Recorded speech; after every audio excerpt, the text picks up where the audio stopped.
Bonsoir. Donc, bienvenue à la deuxième vidéo qui porte sur un des pré-traitements qu'il faut faire donc, avant de passer à la classification des images satellitaires.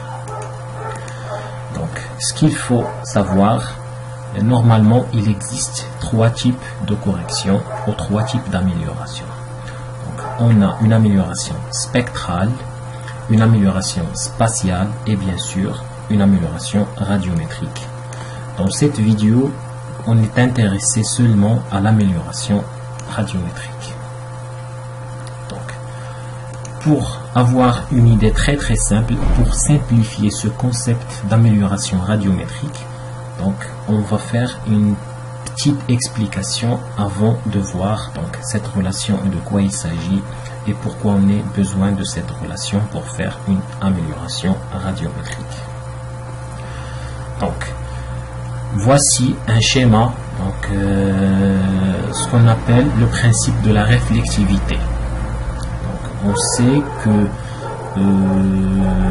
un capteur, donc par exemple Landsat, donc c'est un capteur passif. Donc, il a toujours besoin d'une source lumineuse pour pouvoir capter ou pour pouvoir acquérir une information terrestre. Donc, cette source lumineuse, c'est toujours, bien sûr, la lumière du soleil. Donc, cette source lumineuse, en principe, c'est une quantité d'énergie. Et on peut diviser cette quantité en trois sous-quantités. Donc, une partie d'énergie est absorbée donc, par l'atmosphère, une partie dispersée dans l'atmosphère et bien sûr une partie projetée directement sur notre objet. Et maintenant, pour calculer la quantité d'énergie totale absorbée par le capteur, donc c'est cette partie, cette quantité d'énergie donc réfléchie par l'objet plus cette quantité d'énergie dispersée dans l'atmosphère.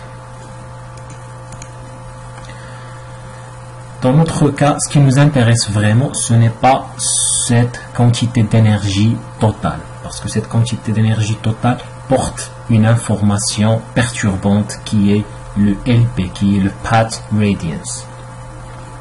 Ce qui nous intéresse vraiment, c'est cette quantité d'énergie, c'est ce petit P, parce que le P, c'est la réflectance pure donc, de notre objet. Donc, c'est l'information captée par le capteur, mais c'est l'information pure, l'information propre à cet objet, sans cette quantité d'énergie perturbante.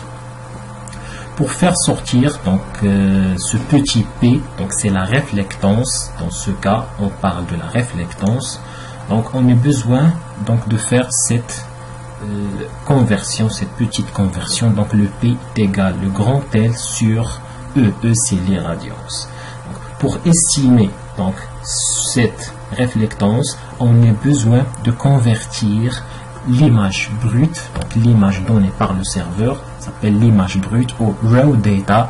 Donc, cette raw data est composée principalement par des digital numbers. Normalement, pour estimer cette réflectance, on a besoin de convertir les digital numbers vers des valeurs de la radiance. C'est à ce stade qu'on a besoin donc de faire une correction radiométrique à ce stade-là. Donc, pour faire cette conversion donc, du digital number vers les valeurs de la radiance, on a besoin de cette formule. Donc, maintenant, avant de voir de quoi il s'agit, il faut savoir une information très importante. Donc, les digital numbers, les valeurs raw data, donc de l'image, en général est égal le gain fois la radiance plus le grand B. Donc, le gain, en général, c'est le grand G, c'est le slope. Donc, ici, on a une fonction linéaire dans les abscisses, on a donc les valeurs des digital numbers entre 0 et 255. Bien sûr, si l'image est codée sur 8 bits, on aura la valeur maximale, c'est toujours 255, par rapport à la signature spectrale des pixels. Et on a bien sûr une valeur minimale et une valeur maximale. Et on sait que c'est parmi les règles les plus basiques dans les maths. Donc pour calculer la pente d'une fonction linéaire, c'est toujours la valeur maximale moins la valeur minimale sur la valeur maximale de l'abscisse. C'est ça le slope, c'est ce grand G.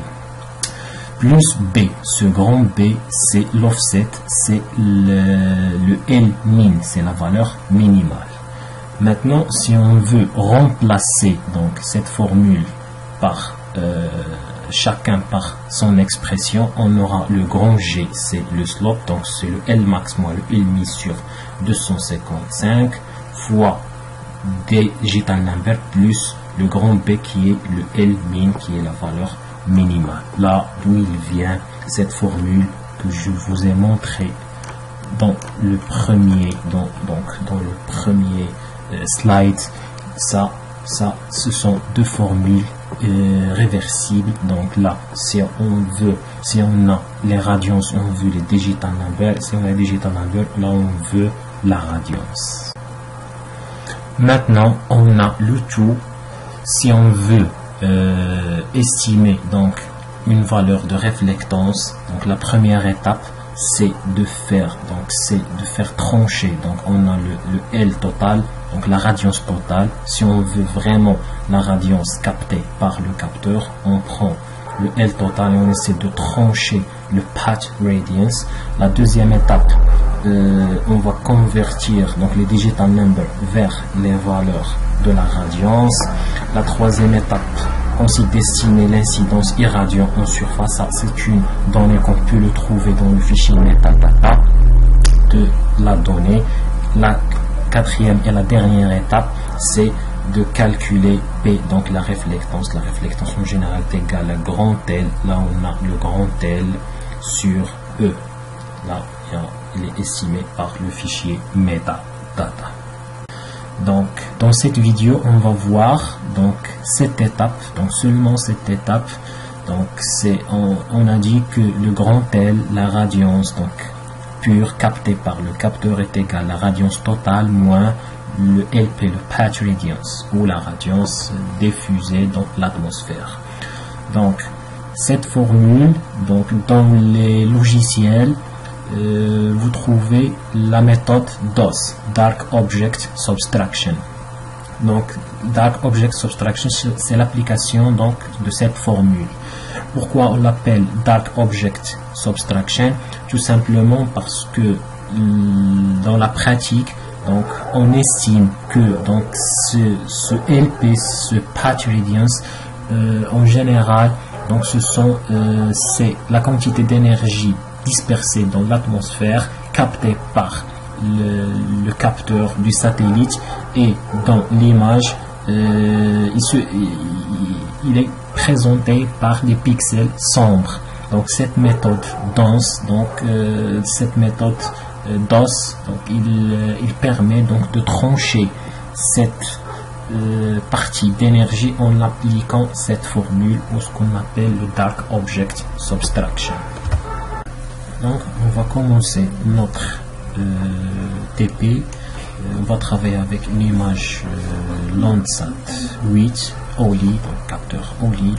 On va toujours travailler avec le plugin Semi Automatic Classification. Donc dans l'onglet Preprocessing, ici on a Landsat. Donc le plugin nous demande donc de donner l'emplacement du dossier de l'image avec le fichier metadata, le fichier MTL accompagné de l'image.